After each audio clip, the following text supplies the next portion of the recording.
Aspen Hollow was one of those god-forsaken places where even the sun seemed faded, and the air was always filled with the smell of dampness and decay.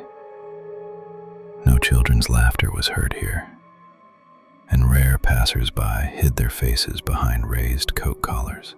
At the very end of the neglected street, where the asphalt finally lost its war to the weeds, stood the house of Cornelius Glatt, a leaning wooden fence, perfectly washed windows, and a silence that felt heavy, like a tombstone.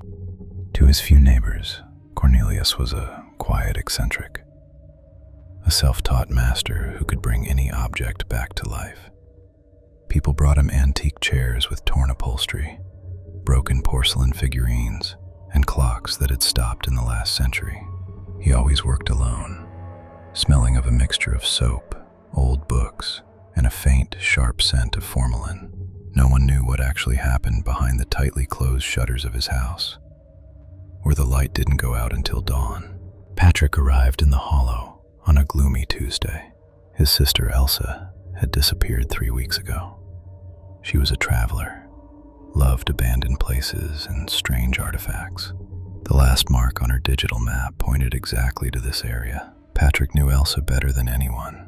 She would never have left her old Polaroid and her collection of vinyl records, which were dearer to her than life. He stood before Glatt's door, clutching Elsa's last photograph in his pocket. The door opened almost instantly, as if he were expected. On the threshold stood a middle-aged man in an impeccably clean, starched apron. Cornelius's eyes, behind thick glasses, seemed unnaturally large, almost like an owl's, watching its prey in the twilight. "How can I help you, young man? You look lost." Cornelius's voice was soft, like velvet on an old coffin, and just as cold. "I'm looking for my sister, Elsa. She was seen near your workshop." Cornelius hesitated for a moment, his thick lips stretching into a friendly but heartless smile, revealing teeth that were too white and perfectly even. "Come in, Patrick. Lately, many people come to me, looking for what is lost. The world is so cruel to fragile things. Perhaps I can help you find peace."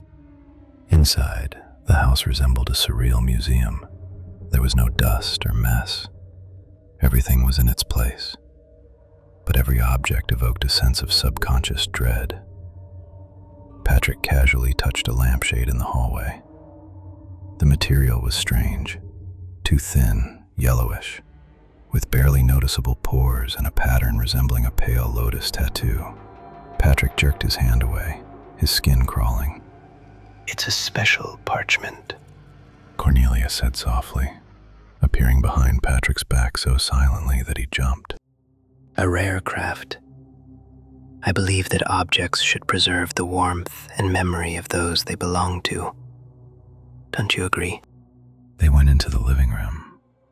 The air was thick, sweet with the scent of expensive powder, but through it broke a metallic aftertaste, the smell of raw meat. In the center of the room stood a massive high-backed chair. It was upholstered in soft pink skin that looked so supple and resilient, it seemed alive. "Elsa was here." Patrick pulled out the photo. "Did you see her? Tell me the truth." Cornelius approached the pink chair and tenderly, almost intimately, stroked its armrest. There, at the very edge of the seam, was a small, well-recognized mole. Patrick felt the world around him begin to fall apart. "Elsa was very broken, Patrick." Cornelius said, his eyes fixed on the chair. "People are so careless with their beauty. They age, they betray, they die, turning into rot. I offer them eternity. I restore their essence, taking away what makes them mortal. Elsa is now my masterpiece. She will always be here, under my hands." Patrick rushed for the door, but felt a sharp sting in his neck. Cornelius moved with the precision of a predator. In his hand gleamed a heavy metal stiletto. Patrick collapsed onto the carpet. The last thing he felt before the darkness was the strange texture of the rug under his face. It wasn't fur. It was a weave of thousands of strands of real human hair. Patrick woke up in the basement. The light of a powerful shadowless lamp cut his eyes. He couldn't move. His arms and legs were strapped to an operating table with steel belts. Around him, on professional meat hooks, hung blanks. He saw human faces neatly separated from skulls, stretched over wooden forms like Venetian carnival masks. In the corner of the room sat the mother. It was a horrific construct assembled from parts of different bodies. Her face was a mosaic of skin patches sewn with gold thread. She needs company, Patrick. Cornelius was sharpening a scalpel, the rhythmic sound the only thing breaking the sterile silence. Every person who enters this house becomes part of a grand plan. Elsa is now my favorite chair. She feels my breath every evening. And you will be the foundation. I need a sturdy frame for my new creation. Cornelius approached. His face radiated the sincere, fanatical love of a gardener for his flowers. I won't kill you right away. That would be a waste. I need your heart to work while I replace your muscles with steel springs and wooden spacers. If the blood circulates, the skin sets better on the new frame. You will be a living exhibit. You will be the light in the darkness. A month later, Aspen Hollow sank back into its dead silence. Cornelius Glatt sat in his living room. He drank tea from a fine porcelain cup and felt absolutely happy. He sat in the Elsa chair, feeling the soft warmth under his hands from a heating system connected to the upholstery. His feet rested on a new ottoman covered in tough skin from Patrick's shins.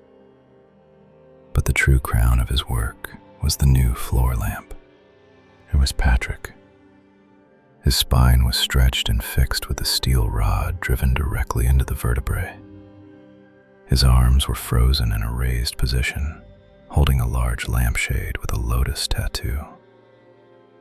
Cornelius had surgically removed his vocal cords to keep the silence, and his eyelids, so he could never close his eyes. Instead of eyes, powerful LED bulbs were inserted into Patrick's sockets. When Cornelius pressed a pedal onto the table, Patrick came alive. Light pierced through his transparent corneas, illuminating the room with a yellow, dead glow. The most terrifying part was that Patrick was alive. Cornelius had connected him to a complex system of IV drips hidden in the lamp's metal base. Every few hours, a dose of glucose and psychostimulants was injected into Patrick's blood, so his brain wouldn't flicker out, so he would continue to realize every second of his eternity. Patrick stood in the corner of the room, feeling every speck of dust settling on his bare, lacquered skin. He saw Cornelius take a book and begin to read aloud, tenderly stroking the armrest that was Elsa. He wanted to scream, but he was only a piece of furniture. In the window of Glatt's house, a bright light turned on. A passerby might think it was an ordinary, cozy lamp. But if he looked closely, he would see how the light in the window trembled for a moment, as if from a silent, infinite sob that would never find its way out. Cornelius turned the page and smiled.